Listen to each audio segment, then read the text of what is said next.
बिहार की राजनीति में एक बड़ा उलटफेर हुआ है और सम्राट चौधरी प्रदेश के नए मुख्यमंत्री बन गए हैं। सम्राट चौधरी, जिन्होंने अपने करियर की शुरुआत आरजेडी से की, फिर जेडीयू के रास्ते होते हुए वो बीजेपी में आए और अब सूबे की कमान संभाल रहे हैं। लेकिन क्या आप जानते हैं कि सम्राट चौधरी बीजेपी में अकेले ऐसे नेता नहीं हैं जिन्हें दूसरे दल से आने पर भी मुख्यमंत्री की कुर्सी सौंपी गई हो।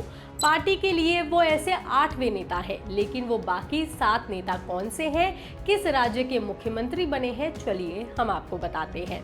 इस लिस्ट में सबसे पहला नाम है मानिक साहा का, जो त्रिपुरा के सीएम है। साल 2022 में बीजेपी ने एक चौंकाने वाला फैसला लेते हुए बिप्लब देब को हटा करके मानिक साहा को कमान दी थी। साहा पेशे से एक डॉक्टर हैं और साल 2016 तक कांग्रेस के साथ जुड़े थे। साल 2020 में उन्हें प्रदेश अध्यक्ष बनाया गया और फिर साल 2022 में त्रिपुरा का सीएम बना दिया गया। फिर साल 2023 के चुनावों में उन्होंने बीजेपी को दोबारा जीत दिला करके साबित किया कि वो एक लंबी रेस के घोड़े हैं। इस लिस्ट में दूसरे नंबर पर है हेमंत बिस्वा शर्मा, जो असम के सीएम हैं। नॉर्थ ईस्ट की राजनीति के चाणक्य कहे जाने वाले हेमंत बिस्वा शर्मा कभी कांग्रेस के कद्दावर नेता थे और तरुण गोगोई के करीबी माने जाते थे। लेकिन साल 2015 में उन्होंने बीजेपी में आने के बाद न सिर्फ असम बल्कि पूरे पूर्वोत्तर, जिसमें अरुणाचल, नागालैंड, मणिपुर आता है, इन सभी से कांग्रेस का सफाया करने में अहम भूमिका निभाई। फिर बीजेपी ने साल 2021 में उन्हें मुख्यमंत्री बनाया और आज वो पार्टी के सबसे प्रभावशाली चेहरों में से एक माने जाते हैं।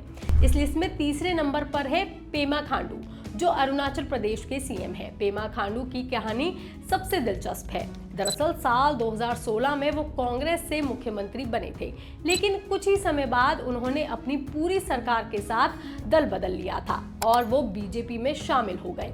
बीजेपी ने उन पर भरोसा जता करके और बरकरार रखा और साल 2019 और साल 2024 के चुनावों में उन्होंने पार्टी को बम्पर जीत भी दिलाई थी। इस लिस्ट में चौथे नंबर पर है बसवराज बोम्मई, जो कर्नाटक के सीएम बने। दक्षिण भारत में भी बीजेपी ने अपना यही दांव चला।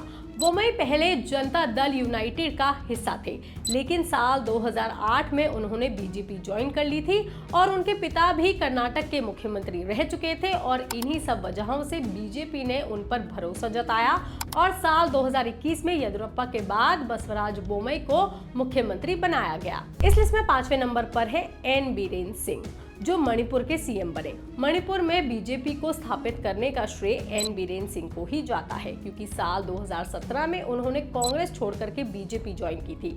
उन्होंने पूर्व मुख्यमंत्री के खिलाफ बगावत करके बीजेपी के साथ हाथ मिलाया था और फिर राज्य में पहली बार बीजेपी के लिए कमल भी खिलाया था। इस लिस्ट में 6ठे नंबर पर है अर्जुन मुंडा, जो झारखंड के सीएम बने। झारखंड की राजनीति में अर्जुन मुंडा एक बड़ा नाम है। साल 2003 से साल 2006 तक वो बीजेपी के मुख्यमंत्री रहे, लेकिन उन्होंने अपना सफर झारखंड मुक्ति मोर्चा JMM से शुरू किया था। साल 2000 में झारखंड के गठन के वक्त वो बीजेपी में शामिल हुए थे और पार्टी के आदिवासी चेहरे के रूप में उभर कर सामने आए थे। इस लिस्ट में 7वें नंबर पर है सर्बानंद सोनोवाल, जो भी असम के सीएम बने। असम में बीजेपी की पहली सरकार के मुखिया सर्बानंद सोनोवाल ही थे। साल 2011 में बीजेपी ज्वाइन करने से पहले वो आसू और असम गण परिषद में एक्टिव थे, जिसकी वजह से उनकी साफ सुथरी छवि ने असम में बीजेपी की जड़ें मजबूत करने में बहुत बड़ी मदद भी की थी। अब इस लिस्ट में सम्राट चौधरी का भी नाम शामिल हो गया है। इस खबर पर, इस जानकारी पर आपका क्या कहना है, आप हमें कमेंट करके जरूर बताएं। बाकी तमाम खबरों के लिए आप देखते रहिए लोकमत हिंदी।